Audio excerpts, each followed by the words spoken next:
ஓம் சாந்தி. இன்று சத்குருவார நன்னாளாகும். அனைத்து சகோதரிகளின் அன்பு நினைவுகளை எடுத்துக்கொண்டு நான் வதனத்திற்கு சென்று அடைந்தேன். வதனத்திலே பாபா வெகு தூரத்திலிருந்து வந்து கொண்டிருப்பது போல தென்பட்டனது. பிறகு பாபா என் முன்னே வந்தார். பாபாவின் முகத் தோற்றத்திலே விதவிதமான அனுபவங்கள் ஏற்பட்டு கொண்டிருந்தது. பாபாவின் கைகளிலே 2 விதமான மலர்கள் இருந்தது. 2 விதமான மலர் மாலைகளில் ஒரு மாலை பூக்களால் செய்யப்பட்டிருந்தது. இன்னொரு மாலை முத்துக்களால் கோர்க்கப்பட்டிருந்தது. நான் பாபாவை பார்த்து கொண்டே இருந்தேன். அப்பொழுது பாபாவினுடைய முகம் வரதானி சொரூபமாக தெரிந்தது. பிறகு பாபாவினுடைய வள்ளல் சொரூபம், பின்பு பக்தர்கள் மீது அவர் செலுத்தும் அதி ஸ்நேக சொரூபம், அதற்கு ரிட்டர்னாக இரக்க சொரூபம் என்பது தென்பட்டு கொண்டிருந்தது. பாபா புன்னகை செய்தவாறே 2 மாலைகளையும் பார்த்து கொண்டிருந்தார். பாபா சிரித்தவாறே வா குழந்தாய் என்று அழைத்தார். பிறகு நான் பாபா நீங்கள் எங்கிருந்து வருகிறீர்கள் என்று கேட்டேன். நான் எங்கிருந்து வருகிறேன் என்று சொல்லட்டுமா என்றார். இச்சமயம் இம்மாதத்தினுடைய மகத்துவத்தின் காரணத்தினால் பக்தர்கள் ஸ்ரத்தை பாவனை, மேலும் பக்தியின் காரணத்தால் ஏதோ சில காரியங்களை செய்து கொண்டிருந்தார்கள். பாபா கூட தன்னுடைய பக்த குழந்தைகளை பார்த்து அவர்களின் தியாகம், அவர்களின் உழைப்பை பார்த்து பாபாவிற்கு மிகவும் இரக்கமும் ஏற்பட்டது. அத்துடன் அவர்களின் பாவனைக்கு அனுசாரமாக பாபா அதற்கு ரிட்டர்னும் கொடுத்து கொண்டிருந்தார். பாபா புன்னகை செய்தவாறே கூறினார், அவர்களினுடைய பாவனைக்கு அனுசாரமாக, டிராமா அனுசாரமாக அவர்களுக்கு ரிட்டர்ன் கொடுக்க வேண்டி இருக்கிறது என்றார்.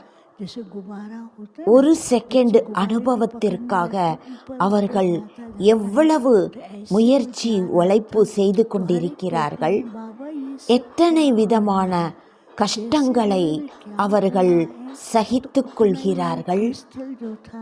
அத்தகையவர்களின் மாலையை பாபா பார்த்து கொண்டிருந்தார். இன்று பாபா 2 மாலை, என்ன மாலையை எடுத்திருக்கிறார் என்ற சங்கல்பம் எனக்கு எழும்பியது. ஒரு மலர் மாலையில் அவ்வளவு அற்புதமான வாசனைகள் என்பது பரவிக்கொண்டே இருந்தது. வாயு மண்டலமே மிகவும் அற்புதமாகிக் கொண்டே இருந்தது. அந்த அற்புதமான நறுமணங்களுக்கு இடையில் சூக்ஷ்ம வதனம் முழுவதும் வினோதமான நிறங்கள் கொண்ட கிரணங்கள் பரவிக்கொண்டிருந்தது. பின்னர் முத்து மாலையில் ஒவ்வொரு முத்துக்களிலும் விதவிதமான ஒரு நிறங்களின் ஜொலிப்பு ஜொலித்துக் கொண்டிருந்தது. இந்த மாலை என்ன என்று பாபா கேட்டார்.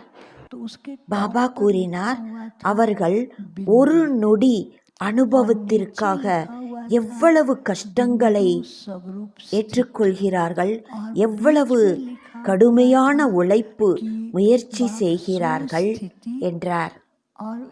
பின்பு பாபா அந்த மாலையையே பார்த்து கொண்டிருந்தார்.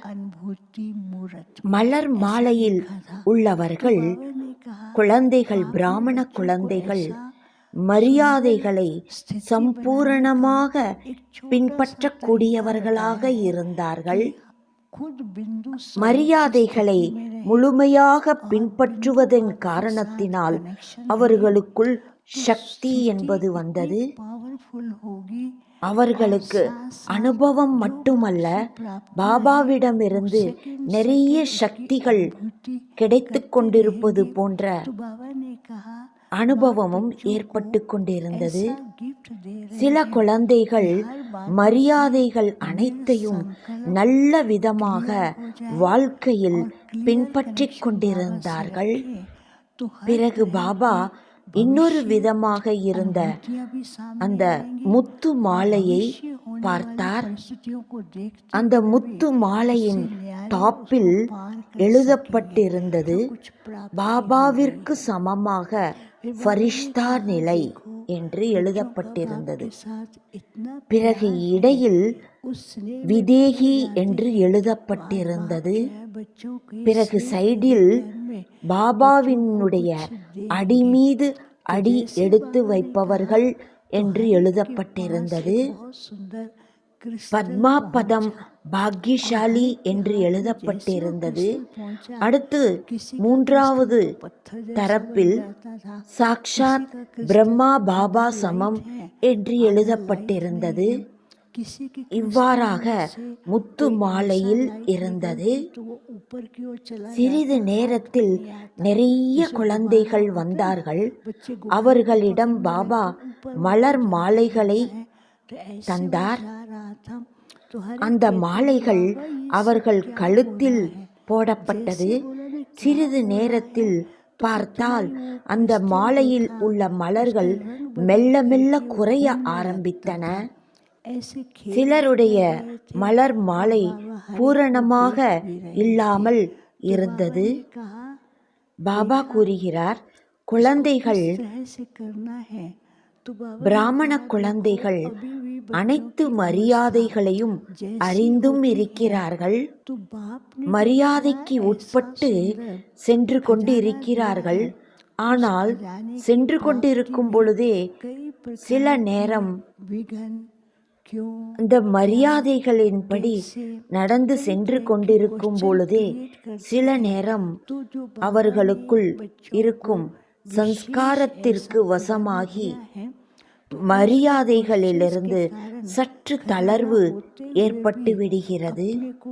தளர்வு ஏற்படுவதன் காரணத்தினால் என்ன பிராப்தி ஆகியுள்ளதோ மெல்ல மெல்ல அவைகள் குறைவதை அவர்கள் உணர்கிறார்கள்.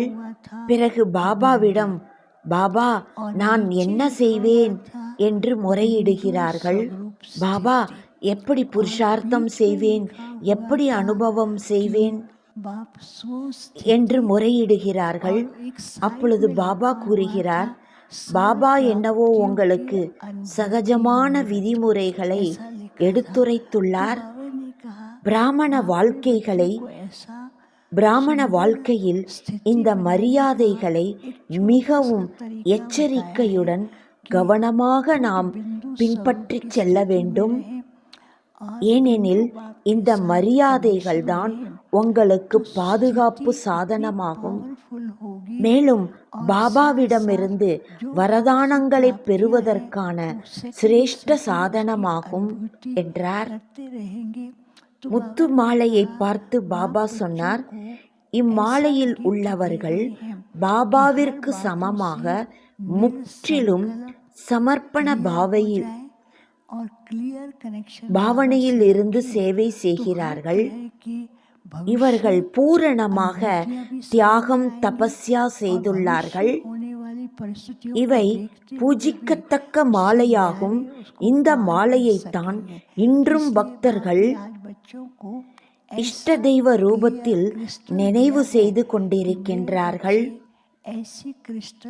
பாபா முத்து மாலையில் உள்ள ஒவ்வொரு முத்துக்களையும் இஷ்ட தெய்வ ரூபத்தில் பார்த்து கொண்டிருந்தார்.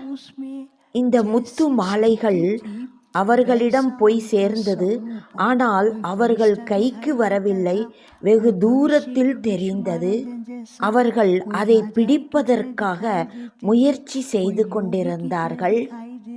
இவர்கள் இப்பொழுது வரை விதேகி ஸ்திதியின் அனுபவம் செய்ய முடியாததன் காரணத்தினால் இன்றும் கூட பக்தர்கள் அவர்கள் இஷ்ட தெய்வங்களை தரிசன ரூபத்தில் பார்த்து கொண்டிருக்கிறார்கள்.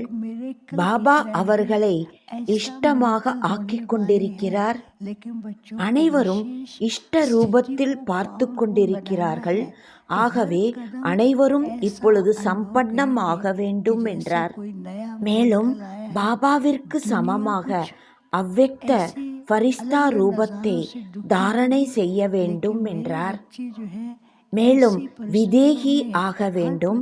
பின்பு பாபாவினுடைய அடி மீது அடி எடுத்து வைத்து செல்ல வேண்டும். பத்மாபத பாக்கியசாலி ஆக வேண்டும். பாபாவிற்கு குழந்தைகளை குறித்து இந்த சுப பாவனை மட்டுமே உள்ளது. பாபா அனைத்து குழந்தைகளுக்கும் திருஷ்டியை கொடுத்து கொண்டிருந்தார்.